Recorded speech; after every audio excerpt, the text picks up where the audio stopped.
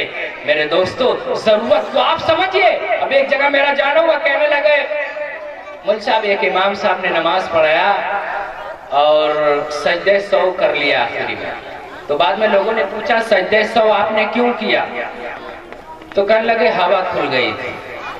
کہنے لگے ہوا کھلنے سے تو نمازیں ٹوٹ جاتی ہے، آپ کیسے سجدہ سہو کر کے نماز صحیح کر رہے ہیں؟ پوچھا تنخواہ کتنی ہے؟ پوچھا 500 روپیہ۔ آپ کی غلطی نہیں ہے، 500 روپیہ والا تو نماز ایسے ہی پڑھائے گا۔ اچھی بہترین تنخواہ، بہترین فیس لگائیے، بہترین دماغوں کو لائیے اور بہترین سیلبس تیار کیجئے جو دنیاوی اور دینی اعتبار دونوں کو محیط ہو، اور بہترین انداز سے نگرانی فرمائیے، مانیٹرنگ کیجئے، مدرسے میں وقت دیجئے۔ یہی بچے مستقبل کے امام الہند ہوں گے، شیخ الاسلام اور شیخ الہند ہوں گے۔ اس لیے کوئی ماں کی پیٹ سے عالم اور علماء اور پروفیسر بن کر نہیں آتا۔ آپ سے پوچھو گی، آپ بچے یہ آپ کی امانت میں ہے، آپ کی نگرانی میں ہے، خدا آپ سے پوچھے گا میں نے آپ کے ہاتھ میں 200 بچے آپ کی نگرانی میں دیا تھا، آپ نے کتنی ذمہ داریوں کو ادا کیا؟ میرے بھائی، علم کی فضیلت کو آپ سمجھیے۔ میں نے اسی مناسبت سے ایک حدیث پاک پڑھی تھی، حضرت ابو درداء رضی اللہ تعالیٰ عنہ فرماتے ہیں، اللہ کے رسول صلی اللہ علیہ وسلم نے فرمایا، علم کی فضیلت ایسی ہے جیسے چاند کو فضیلت ستاروں پر ہو۔ ایک عالم جس نے علم سیکھا ہو اور اس پہ عمل کیا ہو، وہ ایسا ہے جیسے چاند اور اس کے بیچ میں چھوٹے چھوٹے ستارے۔